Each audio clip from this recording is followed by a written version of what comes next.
Hi everybody, it's your girl Shino back with episode 11, and in this episode we're going to cover some things in nature. Again, as I said in the last episode, my terrible touch grass, Joe, you can dislike the video for that one, I don't care, but we're going to learn nature. This one is a long one, so buckle in. Make sure to join the Discord if you're interested in learning the language, subscribe to the channel if you want to keep up with these updates, and with that out of the way, let's get into what might be the longest presentation I've ever made. So, as you can see, 25 words. And the first one is the word for a smell. So, that's kulu. Kulu. This is the word for a smell. So, yes. And then we have tree, which is yozo. As in, and this refers to any type of tree. It is not specific to deciduous or coniferous.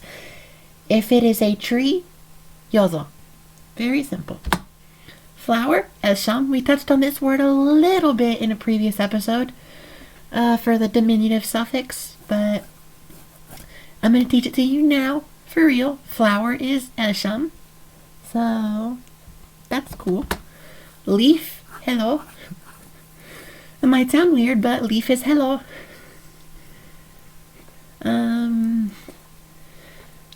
I can't really think of something that makes it easy to remember other than hello. So, beauty, miyak.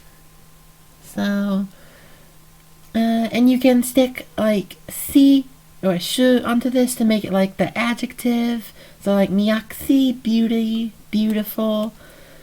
Actually, melmiak would be beautiful, but melmiaksi, all that. We covered melmiaksi was a word in the affix video, so yay. Forest is buyel. Forest or woods, it doesn't really matter. Both buyel. Word 7, bush, tombul. If I remember correctly, this one comes from Korean. You don't need to know where it comes from to learn the language. I think this one comes from Korean if you were interested. Sun, gila. Not the Gila monster, just gila for sun. As in in the space. Sky, yushak. So the sky, outside, all that. Yushak melmiaksi, a beautiful sky. You can say that. Planet, akse.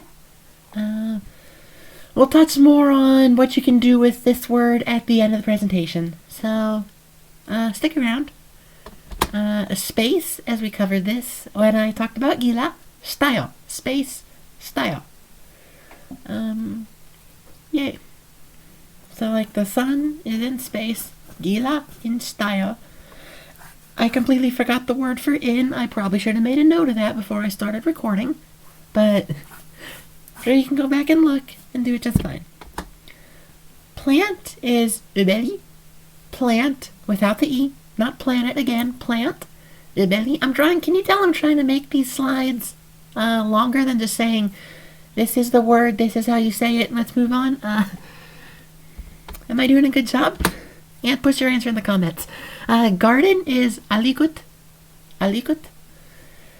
For garden. I probably should have included elsham somewhere in there. But there are more types of garden than just the flower garden. If you wanted to say flower garden in specific, you could just say alikut elshamsi or alikut elshamshu. Whatever your adjective modifier is, you can just stick that to elsham and stick it after alikut. Animal is merak. This can refer to any animal, obviously except for humans, because they have their own word, that's eon. Even though humans are technically animals too, but just the general word for a dog or a cat or a bear or anything you would actually think of when you hear the word animal, that's merak. So, outdoors or in nature, yoyak. Very simple, yoyak. Outdoors, if you go outdoors, you are going to the yoyak. Yay.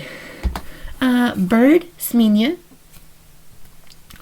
This any type of bird, doesn't have to be a flying bird. That's why I didn't put sky animal.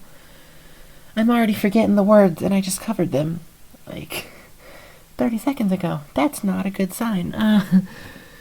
So birds mean you any type of bird, doesn't have to fly. So this can be like penguins or emus, as well as like falcons and quails, bluebirds, cardinals, all that stuff. Roseate spoonbill if you watch Game Changer. Insect, krube, krube. So please note, insect is different from spider, hence why they're on different slides. So insect, krube, like cricket, ladybug, all that fun stuff. If it has 6 legs and it's like a little bug, it is a krube. And yeah, krube can also be referred just the general word for bug as well. I probably should have put that in the presentation. But insect can also just mean bug in Lesbani. So krube, insect, krube, bug. Kind of the same word if you think about it. But spider, manmum, that is spiders.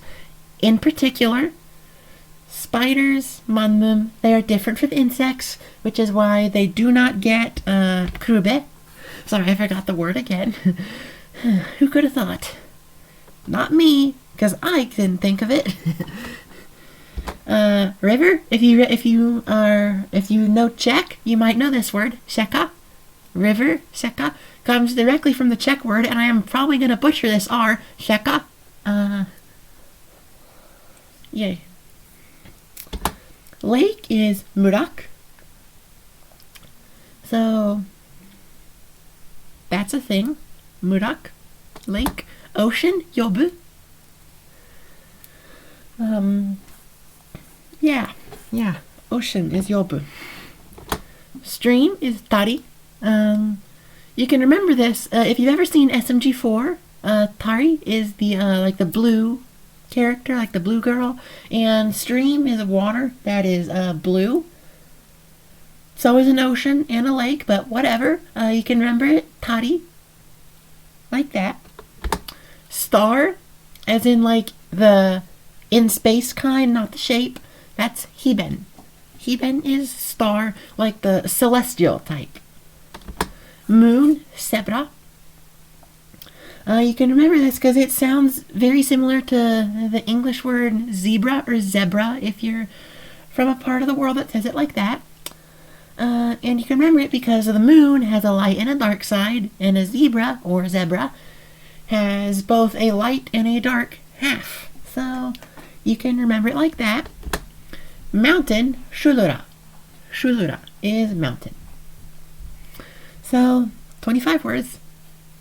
Now, a few small additions that I want to add. You can make words for some more complicated topics by like breaking it down into its smaller pieces of meaning, finding words for each of those and combining them together. Now, this feature of Lesbani makes it what linguists would call agglutinative, and that big fancy long word simply just means you can combine smaller words together to make longer ones. As an example, because it would not be complete without an example, a word for mountain rage, shulura buyel, is a combination of shulura for mountain and buyel for forest. If you think about it, like, what is a mountain range other than a mountain forest? Like, some more, as we come back to planet, you actually know everything you need to list off all the planets in the solar system. You simply count them, starting with the closest to the sun, so Mercury. But you do have to keep in mind, Lesbani phonology does not allow for 2 vowels next to each other in the same word. So, to break that up, you must put an M between them. So, my example, Mercury. Being the closest to the sun, we combine une for one, axe for planet. But you can't say une axe, you have to say une maxe with the M rule. And then Venus would be nyasaxe, Earth would be anomaxe, and so on down the line for the rest of the numbers 1 through 8. Thank you so much for watching. As you can see, the next episode is a little bit of a secret that I have planned. I'm really excited to get that one out. So make sure you stick around for that. Join the Discord if you're interested in learning the language. Subscribe to the channel to keep up with these updates. Check out the website, that's in the description. And that'll about do it for this episode. Shino out. Ciao!